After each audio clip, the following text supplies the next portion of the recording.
प्रिय दर्शकों, स्वागत है आपका आपके अपने ही चैनल एस्ट्रोटेबल.com पे। और मीन राशि का मई महीना कैसा गुजरेगा।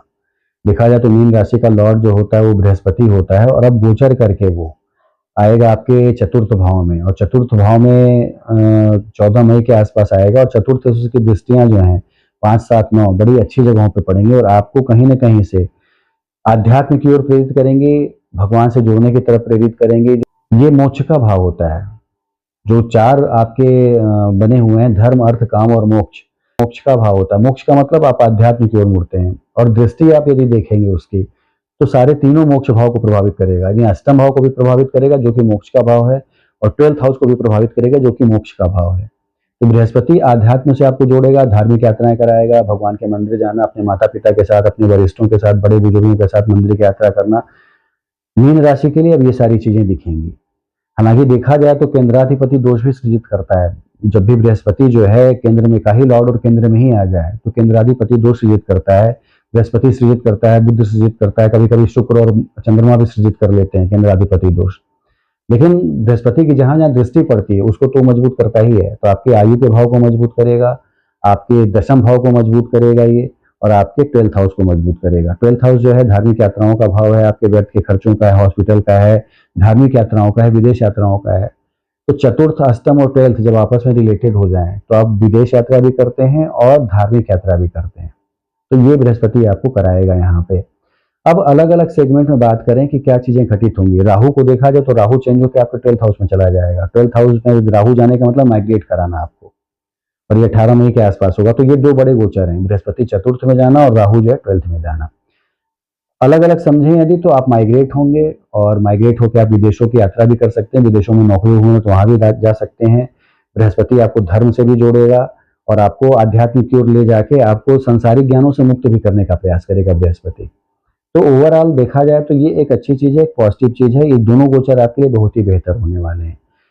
तीसरी चीज ये है कि आप यदि पठन पाठन से संबंधित हैं, पढ़ाई लिखाई में आप कुछ देना चाह रहे हैं, करना चाह रहे हैं, तो पूरा मनोयोग से लगिए, क्योंकि मंगल जो है आपके पंचम में नीच का है, और नीच का मंगल पंचम में होता है तो आपको चीजों को पाने में डिले करता है। मंगल जो होता है वो राजयोगकारी होता है, सूर्य योग होता है राजयोगकारी होता है। ये दोनों अच्छे हो कुंडली में यदि, तो आदमी बड़े बड़े पदों को पाता है। सेना में जाता है, कर्नल मेजर बनता है, आईएएस पीसीएस बनता है, पुलिस में जाता है, एसपी डीएसपी बनता है, ये सारी चीजें बनता है। लेकिन मंगल नीच का है, तो ये चीजें दिखाता है कि आपको अपने पठन पाठन से संबंधित जो भी कंपटीशन आप दे रहे हैं, जो भी नौकरी आप पाना चाहते हैं, उसमें एक विशेष फोकस करना होगा। सूर्य जो है ये उच्च का रहेगा 15 मई तक। तो उच्च का सूर्य आपको पद दिलाने की व्यवस्थाएं तो बनाएगा सेकंड हाउस में आपके। बाद में थर्ड हाउस में आ जाएगा वृषभ राशि में 15 मई के बाद से। थर्ड हाउस बहुत अच्छा भाव नहीं माना जाता है। तो ये चीजें दिखाता है कि पठन पाठन से संबंधित यदि आप हैं और मीन राशि के हैं, तो जम के मेहनत करिए, तभी आप पठन पाठन में अपने पद को पा पाएंगे, सफल हो पाएंगे। कोई फॉर्म आपने भरा है तो सफलतापूर्वक उस पद को पा भी आ पाएंगे। इस पे एक विशेष फोकस करिएगा। बाकी आपकी लव लाइफ और दाम्पत्य जीवन बेहतर चलने वाला है। बुध जो है आपके दाम्पत्य जीवन का भाव है। देखा जाए तो शनि की इस पे दृष्टि रहेगी। शनि जब भी सप्तम को देखता है तो लाभ ही देता है, नुकसान नहीं पहुंचाता है। हालांकि एक संबंधों में उदासीनता देता है, लेकिन फिर भी कंपेटेबिलिटी अच्छी बनाए रखता है। तो दाम्पत्य जीवन बहुत ही अच्छा आपका चलने वाला है।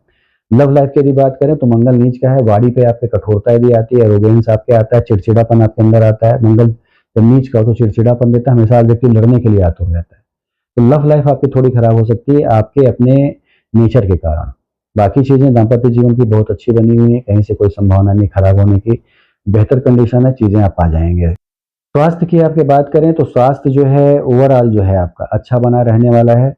कहीं से कोई क्रिटिकल इलनेस या छोटी बहुत बड़ी बीमारी भी नहीं दिख रही है।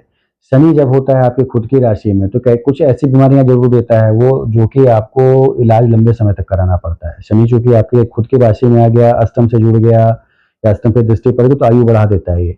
लेकिन कुछ ना कुछ ऐसे शनि से संबंधित बीमारियां दे देता है जिसका कि इलाज आप लंबे समय तक करते हैं। यानी नसों की प्रॉब्लम, कुंडलियों की प्रॉब्लम, पैर में चलने में दिक्कत, ये सारी चीजें शनि दे सकता है। बाकी कोई क्रिटिकल इलनेस आपके जीवन में नहीं नजर आती हैं इस मई के महीने में। तो ओवरऑल यदि देखा जाए तो आपका दाम्पत्य जीवन बहुत अच्छा चल रहा है। लव लाइफ में भी आप फोकस करते हैं, अच्छा चलेगा। नौकरी पाने के लिए एक मेहनत करनी पड़ेगी आपको। बाकी आपका नौकरी, बिजनेस, ये सारी चीजें बेहतर चलेंगी। धन कमाने के संसाधन आपके अच्छे बढ़ेंगे, पराक्रम आपका बढ़ेगा। ये सारी चीजें आपके साथ घटित होंगी।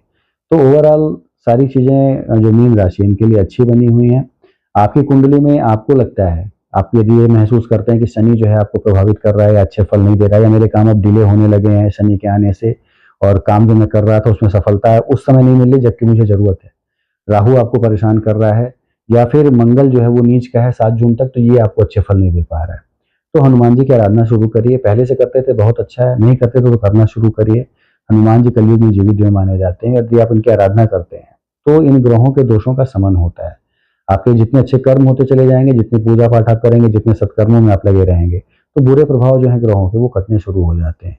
उत्तरोत्तर आप प्रगति के पथ पे अग्रसर होते चले जाते हैं। तो देखा जाए तो मीन राशि के लिए मई महीना अच्छा है, स्वास्थ्य को सही रखते हैं आप और अपनी वाणी, अपने हाव-भाव, जेस्चर पे नियंत्रण रखते हैं, तो एक बेहतर कंडीशन गुजरेगी, बेहतर महीना गुजरेगा आपके लिए, यादगार महीना आपके लिए गुजरेगा। बाकी हनुमान जी की आराधना करिए, पूजा करिए उनकी। आपको शुभकामनाएँ हैं मेरी आगामी मई महीने के लिए। बाकी आपके अपने सवाल हैं आपके कुंडली से, आपके गोचर से संबंधित, तो नीचे दिए नंबरों पे आप पूछ सकते हैं। सारी चीज़ें आपको विस्तार से समझा के बता दी जाएँगी। धन्यवाद।